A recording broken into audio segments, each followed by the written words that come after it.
is not that we are varying from person to person about Dharma. Dharma is keeping myself happy. Living in coexistence leads to natural balance. This is how the human kingdom can be, the knowledge kingdom can be balanced. Then what does Dharma means? Universally. Universally, Dharma is something of my own which nobody can take away. My happiness. I want to be happy in this, nobody can take away, but I want to be happy continuously. This is very important factor, and human is a unit again, and their Dharma is happiness, peace, contentment and blissfulness. Being resolved leads to perennial happiness, which leads to human Dharma. The first three orders we saw already are in coexistence, living in harmony already. So why human? What went wrong with human? So they are blessed with two qualities: the freedom to imagine and the freedom to do accordingly. But what have we used this freedom for? For being complementary to each other or going against it? For harmony or for disharmony? What have we used for this? What we want? What an individual want today? Does he want to be happy? Does he want to be perennially happy? What sort of family he want? What sort of career he want? How much he want to earn? Why is he fearing the family? Why is he fearing to talk to the neighbor? Why is he fearing to go to some cities and go to some countries? What is it? 205 countries, 205 constitution, but yet we have not made one human definition, one human code of conduct. We are varying in every point. So this is what we have missed from the human part. So that is one thing which I was trying to focus, that who is going to understand animal, trees or materials or human. So here I propose a universal definition on human. One who has materializing visualization, who wants to fulfill the needs, and one who desires mental healthiness. He wants to be happy continuously. Then what should be the education? Education means knowledge. Knowledge of existential values, human values, business and work values, art values, knowledge of work and behavior, consciousness and its expression, of course.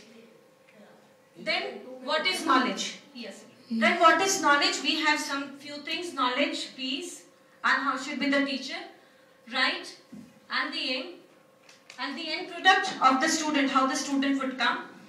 Now I would like to tell something about this Abhibhavak Vidyalaya we have opened in Raipur, and about myself. I am Neeti, as I told you, and it is not that I am presenting here Madhya's Darshan that because I have read it, but I have tried to understand it, live it and get the results in my efforts of bringing solution within myself. Because I was so fed up of everything in my life. I blamed God, I blamed my parents, I blamed my husband, I blamed my in-laws, and I was sick of everything. I was so sick that I used to cut my nerves. And I used to see the blood oozing come out, and I used to feel so happy that this pain is bigger. I went so emotionally sick. Whereas I was a very good news reader on All India Radio. I was a very good professional anchor.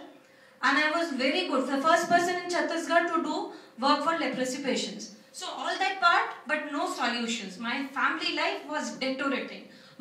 We signed separation.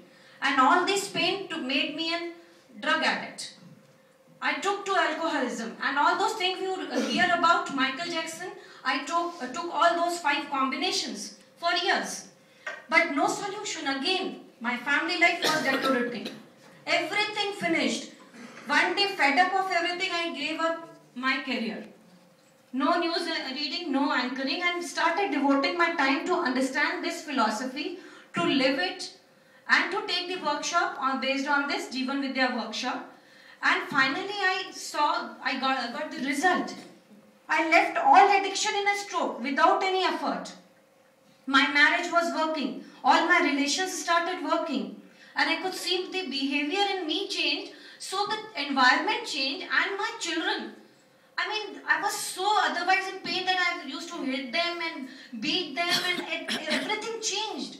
My behavior and my children had started getting confidence because I was getting confidence. The environment changed. So there were few laws which worked on me. One can give only that which one possesses. Every person or incident in my life is an opportunity for me to be better. This part finished, complaints. I stopped finishing. 95% of my complaints are finished. Honor the present, thus not to live in the heart of past or he feared the future. Solutions are always in existence. Answer to why and whom leads to solutions, and the outcome of this is happiness. Solutions could not be reached without understanding coexistence. Understanding relation, living values and relationship leads to harmony. Anger is showing everyone how incapable I am in dealing with myself. So the paradigm shift occurred here. When I lived all this, the paradigm shift occurred and I changed into a better person. I stopped assuming.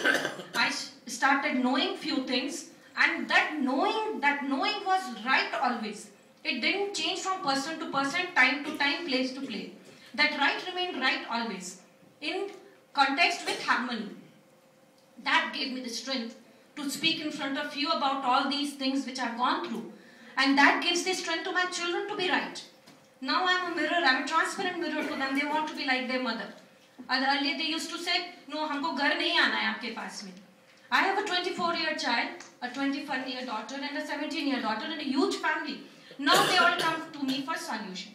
So when I saw this, that gives result to my children, it will give result to everybody's children. It will give result in the education system. So here I am with a request, let's join hand for the oneness and wisdom so that we can make this world a better place to live. Thank you so much.